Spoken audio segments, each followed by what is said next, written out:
Assalamualaikum warahmatullahi wabarakatuh. Berjumpa lagi di kelasku online channel belajar tanpa batas. Teman-teman, kali ini kita akan melanjutkan kembali pembahasan kita tentang menyusun laporan penelitian tindakan kelas. Kali ini kita akan melanjutkan materi kita, yaitu tentang identifikasi masalah dalam penelitian tindakan kelas. Teman-teman, materi ini adalah materi yang sangat urgen dalam pelatihan ini karena ini adalah pintu masuk ketika kita akan menyusun sebuah PTK, yaitu mengidentifikasi masalah. Nah, kalau tidak ada masalah, teman-teman tidak perlu melakukan penelitian tindakan kelas. Kenapa? Karena PTK itu diawali dari sebuah masalah. Masalah yang ada di mana? Kali ini kita akan bahas tuntas bagaimana cara mengidentifikasi masalah yang nanti teman-teman akan dipandu oleh lembar kerja yang sudah di-share di grup. Jadi teman-teman silahkan sambil mengikuti materi ini, sambil menampilkan lembar kerja yang sudah kami buat. Karena itu adalah panduan sampai nanti teman-teman akan menemukan judul. Semua diawali dari masalah. Apa sih masalah itu? Tentu teman-teman sudah jamak atau sering mendengar kata-kata ini, yaitu kesenjangan antara harapan dengan kenyataan. Jadi apa yang kita inginkan dengan apa yang ada di kelas itu tidak sesuai. Itulah masalah. Sederhananya adalah ketika kita memasang atau menentukan KKM-nya misalnya 80, ketika kenyataan di kelas, misalnya anak-anak hanya mampu mencapai rata-rata misalnya 75, maka ada kesenjangan. Harapan kita adalah 80, ternyata kenyataannya hanya 75.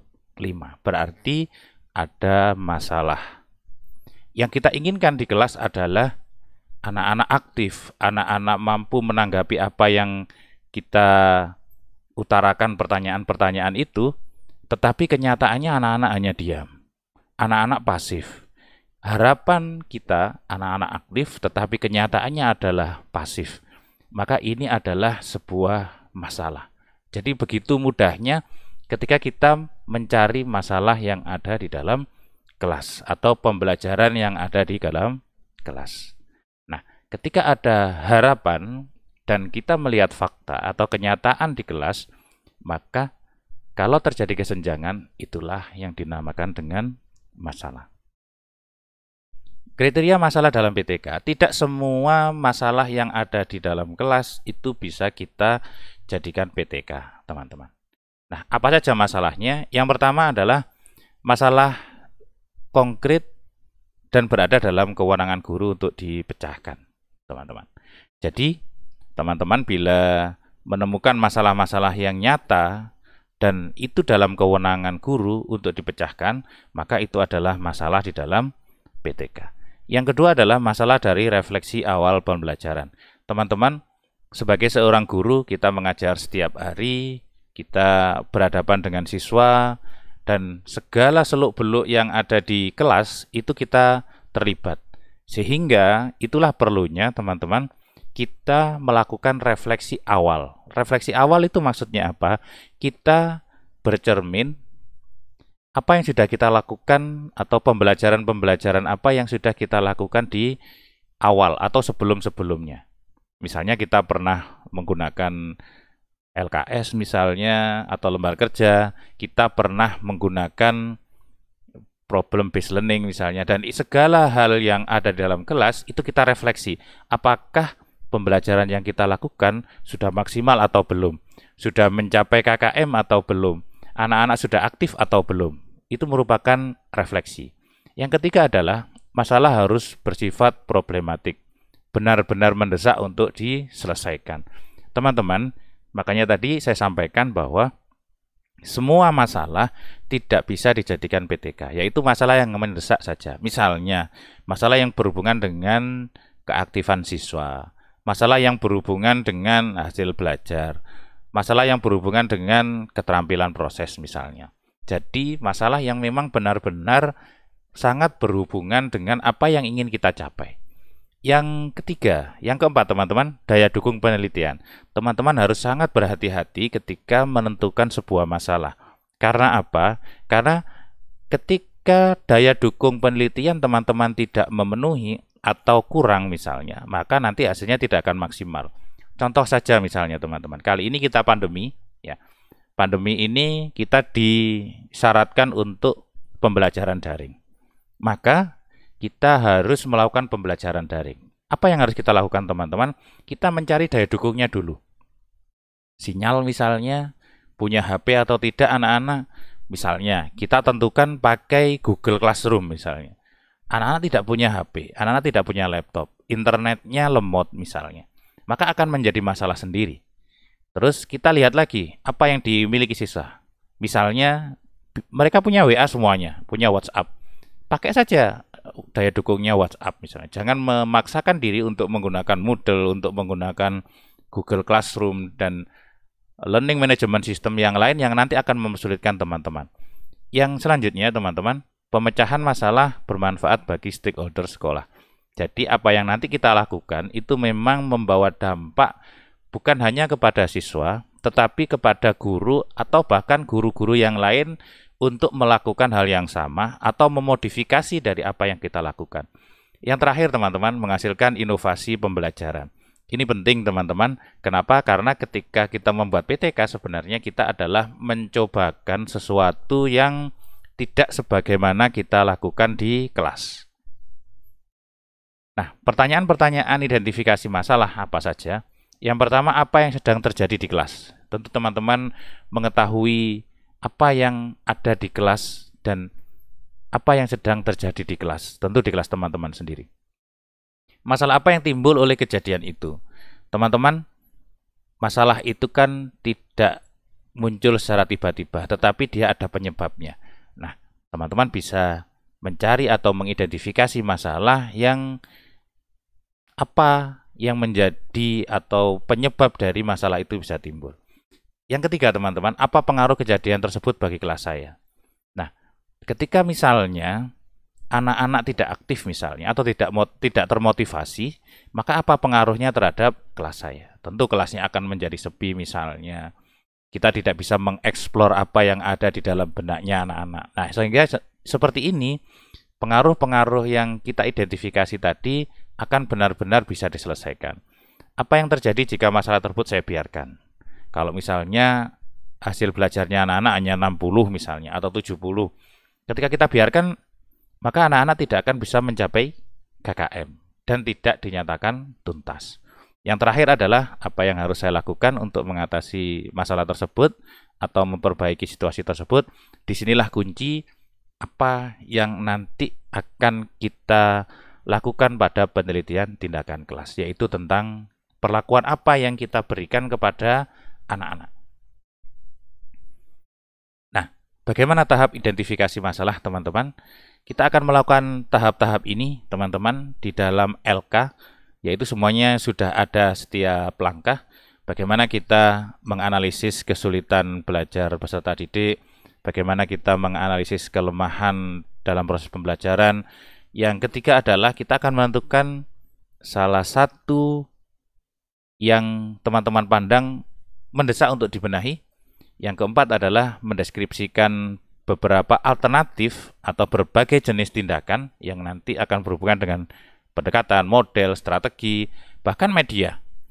Yang kelima teman-teman, kita akan menentukan salah satu yang kita anggap cocok atau tepat untuk kita terapkan di kelas pada mata pelajaran yang kita ajarkan atau yang kita ampu. Selanjutnya adalah mengidentifikasi permasalahan belajar yang akan kita atasi serta bagaimana alternatif tindakan yang kita pilih. Dan yang terakhir teman-teman, sebagai pintu masuknya adalah kita akan menentukan judul penelitian tindakan kelas yang nanti akan kita gunakan untuk menyusun penelitian tindakan kelas. Jadi identifikasi masalah ini sebenarnya adalah bagaimana kita merumuskan judul agar judul itu benar-benar layak untuk kita jadikan penelitian tindakan kelas. Baik, teman-teman, kita langsung membuka LK. Teman-teman bisa mengunduh dulu di LK itu. teman-teman. Nah, di LK sudah saya buatkan per langkah, teman-teman. Teman-teman tinggal mengikuti dan mengisi langkah-langkah itu. Oke, teman-teman, kita akan ke langkah yang pertama. Bagaimana kita mengidentifikasi bentuk kesulitan belajar peserta didik. Nah, di sini teman-teman, kita akan menganalisis KD atau KIKD. Jadi teman-teman harus mempersiapkan KIKD yang teman-teman punya, yang nanti akan kita gunakan untuk mengidentifikasi itu. Di sini saya menggunakan KD listrik statis dan listrik dinamis. Jadi di sini saya menggunakan dua materi, yaitu listrik statis dan listrik dinamis. Teman-teman, kita di masa pandemi, jadi framework-nya adalah, kerangka kerjanya adalah kita belajar daring atau belajar mandiri, teman-teman. Jadi identifikasi masalahnya atau bentuk kesulitannya adalah dalam konteks pembelajaran daring, karena kita masih daring pada saat ini. Dan pun kita akan melakukan PTK dalam bentuk pembelajaran daring. Yang pertama, teman-teman, kita akan lihat di sini peserta didik kesulitan belajar mandiri. Jadi kata kuncinya adalah belajar mandiri karena anak-anak masih menggunakan daring untuk memahami listrik statis dan dinamis menggunakan modul mandiri. Jadi biasanya kita memberikan bahan ajar kepada anak-anak untuk dipelajari di rumah. Yang kedua, teman-teman, peserta didik kesulitan memahami rumus dan perhitungan di dalam listrik dinamis maupun listrik statis menggunakan modul mandiri. Yang selanjutnya, peserta didik belajar mandiri di rumah selama pandemi melalui kelas maya. Jadi ini adalah beberapa kesulitan yang dialami oleh peserta didik. Kata kuncinya adalah yang kita bidik adalah peserta didik. Karena di dalam kelas peserta didik nantilah yang kita beri perlakuan. Nanti teman-teman bisa mengisi di sini atau mengidentifikasi bentuk-bentuk kesulitan yang dialami. Yang kedua, teman-teman, analisis kelemahan dalam pembelajaran di kelas. Nah, dalam komponen ini, teman-teman, pembelajaran Anda mungkin menyebabkan munculnya jenis atau bentuk kesulitan pada butir 1 tadi. Nah, bentuk pembenahannya apa yang dilakukan? Kita lihat, teman-teman. Saya tampilkan semuanya begini. Oke. Nah, komponen pembelajarannya kita akan identifikasi menjadi model, teman-teman. Terus ada media atau alat bantu pembelajaran, pengelolaan kelas dan aktivitas, dan lainnya nanti disebutkan saja. Oke. Kelemahan yang terjadi selama ini menggunakan daring, teman-teman. Tentu teman-teman tahu daring itu seperti apa, ya. Tentu dengan LMS yang teman-teman pakai. Nah, bentuk perbaikannya sebaiknya dilakukan adalah kalau daring hanya menggunakan Google Classroom misalnya, maka daringnya tidak interaktif. Maka yang kita gunakan adalah daring interaktif. Jadi bentuk perbaikannya seperti itu. Medianya adalah yang biasanya kita buat modul, terus tidak menggunakan video conference interaktif. Jadi kita tidak pakai Zoom, tidak pakai Webex, tidak pakai Google Meet misalnya. Maka bentuk perbaikannya adalah menggunakan modul yang terintegrasi dengan YouTube. Atau teman-teman bisa mencari ide yang lain misalnya. Dan yang kedua adalah pembelajaran interaktif menggunakan video conference interaktif. Jadi semacam kita menggunakan kelas tetapi kelas jauh. Yang ketiga, teman-teman, bagaimana pengelolaan kelas dan aktivitasnya? Yang pertama adalah pendidik mengunggah materi di kelas maya. Mungkin ini juga dilakukan oleh teman-teman. Yang kedua adalah peserta didik mempelajari materi tadi secara mandiri di rumah tentunya. Yang ketiga adalah peserta didik berlatih mengerjakan soal di modul. Nah, biasanya nanti akan ada tagihan dari pendidik misalnya dikumpulkan di kelas maya yang dipakai. Nah, bentuk perbaikannya seperti apa? Pendidik mengunggah materi di kelas maya, teman-teman. Terus peserta didik mempelajari secara mandiri dan melihat penjelasan lanjutan di YouTube yang dibuat oleh pendidik, atau bisa menggunakan video conference misalnya untuk menjelaskan. Nah, peserta didik berlatih mengerjakan soal di YouTube. Jadi sambil melihat penjelasan di YouTube misalnya atau pembahasan di YouTube dan bisa dilakukan berulang. Jadi itu bentuk perbaikannya. Yang tadi hanya diberikan modul saja tanpa adanya penjelas, maka sekarang sudah ada di penjelas. Nah, yang lainnya teman-teman, kita bisa lihat di sini, yaitu pembelajaran daring menggunakan modul pembelajaran konvensional. Jadi yang kita buat saja dalam bentuk cetak terus kita kirim begitu ke anak-anak, sehingga di sini kita bisa melakukan perbaikan dalam bentuk pembelajaran daring mandiri menggunakan modul. Dan yang kedua adalah pembelajaran yang terintegrasi dengan YouTube. Nah, ini beberapa identifikasi masalah dan perbaikannya teman-teman.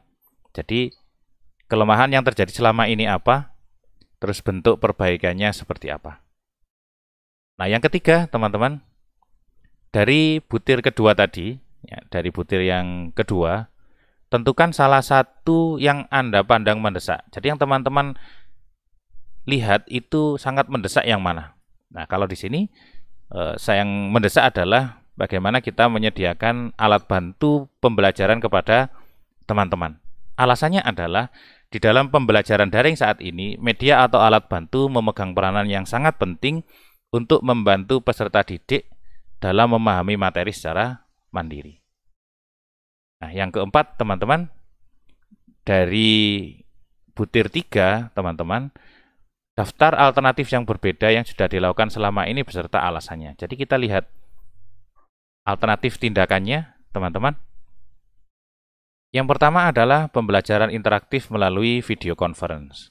Jadi, pembelajaran daring mandiri sangat sesuai menggunakan video conference. Kenapa? Karena kehadiran guru pada saat video conference itu sama dengan kehadiran guru atau pendidik di dalam kelas. Jadi itu menggantikan guru menjelaskan atau pendidik menjelaskan tentang sebuah materi. Nah, kelemahannya adalah teman-teman, ketika menggunakan video conference, maka kuota internet yang kita butuhkan itu sangat besar, baik dari sisi pendidik maupun dari segi peserta didik. Nah, ini perlu kita analisis kembali, teman-teman, agar nanti ketika pelaksanaan menggunakan video conference misalnya tidak ada gangguan. Tentu ini juga menentukan sinyal yang dimiliki oleh pendidik maupun peserta didik. Yang kedua, teman-teman, pembelajaran mandiri menggunakan modul yang terintegrasi dengan YouTube. Nah, ini teman-teman sangat sesuai dengan kondisi sekarang. Kenapa? Karena ketika peserta didik mempelajari modul dan dia melihat penjelasannya di YouTube, jadi video conference tadi kita ubah ke YouTube. Kenapa kok menggunakan YouTube? Karena YouTube itu punya beberapa kelebihan. Yang pertama adalah peserta didik bisa mengulang, jadi mengulang-ulang terus ketika belum paham misalnya, dan bisa dipelajari dalam bentuk offline. Jadi diunduh terlebih dahulu, nanti di rumah dipelajari. Nah, itu bisa menghemat kuota dan memperlancar proses pembelajaran. Nah, sekarang kita ke langkah yang kelima, teman-teman. Tentukan salah satu yang Anda anggap paling tepat. Jadi dua tadi itu kita akan pilih salah satu. Apa itu, teman-teman? Yaitu yang saya pilih di sini adalah pembelajaran mandiri berbantuan modul yang terintegrasi dengan YouTube. Jadi ini yang saya pilih. Saya tidak memilih yang video conference. Dan yang keenam, teman-teman, yang kita lakukan adalah identifikasi problem belajar yang akan diatasi serta alternatif tindakannya. Berdasarkan analisis dari 1 sampai 5 tadi, kita akan lengkapi tabel ini, tabel kerja ini. Perilaku belajar peserta didik yang akan ditingkatkan apa? Saya hanya meningkatkan hasil belajar. Kenapa? Karena kita tidak ketemu, jadi kita tidak bisa menilai keterampilan proses misalnya. Jadi yang paling mudah adalah hasil belajar. Bentuk tindakan baru yang akan digunakan adalah pembelajaran mandiri berbantuan modul yang terintegrasi dengan YouTube. Kelas yang saya gunakan adalah kelas 10 multimedia. Kebetulan kami ada di SMK. Nah, bagaimana merumuskan judulnya, teman-teman? Kita akan buat dua alternatif atau dua model untuk perumusan judulnya. Di sini sudah saya tampilkan dan teman-teman di sini bisa melihat penggunaan atau penerapannya apa. Jadi, perlakuannya dalam bentuk apa? Perlakuannya adalah pembelajaran mandiri berbantuan modul yang terintegrasi dengan YouTube. Untuk apa, teman-teman? Untuk meningkatkan hasil belajar pada siapa? Ya, subjeknya pada peserta didik kelas 10 multimedia di sekolah kami. Nanti bisa teman-teman tiru seperti ini, jadi tinggal menyontoh saja. Nah, yang kedua, teman-teman, di rumusan judul penelitian model yang kedua adalah peningkatannya apa? Ya, peningkatannya adalah hasil belajar, terus melalui apa? Melalui penerapan pembelajaran mandiri berbantuan modul yang terintegrasi dengan YouTube pada, nah jadi ini alternatifnya, teman-teman, sama dengan yang di awal tadi. Sehingga kita bisa merumuskan judul seperti ini. Jadi penerapan pembelajaran mandiri berbantuan modul terintegrasi dengan YouTube untuk meningkatkan hasil belajar fisika, materi listrik pada peserta didik kelas 10 multimedia SMK Negeri 1 Sukomojokerto tahun pelajaran 2020-2021. Alternatif kedua adalah yang ini, teman-teman. Peningkatan hasil belajar fisika, materi listrik melalui penerapan pembelajaran mandiri berbantuan modul terintegrasi dengan YouTube pada peserta didik kelas 10 SMK Negeri 1 Sukomojokerto tahun 2021-2022. Jadi ketika kita sudah membuat judul seperti ini, maka kita bisa melakukan tahap selanjutnya, yaitu kita akan menyusun latar belakang. Jadi itu teman-teman yang bisa sampaikan di materi ini.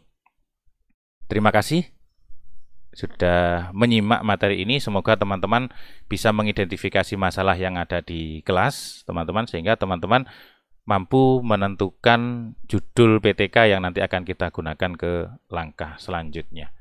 Nah, nanti kita akan bertemu lagi di materi yang selanjutnya teman-teman, di materi yang nanti akan kita bahas, yaitu di latar belakang. Terima kasih teman-teman, semoga teman-teman bisa memahami materi ini dengan baik, dan silakan diulang video ini bila teman-teman belum memahami. Terima kasih. Assalamualaikum warahmatullahi wabarakatuh.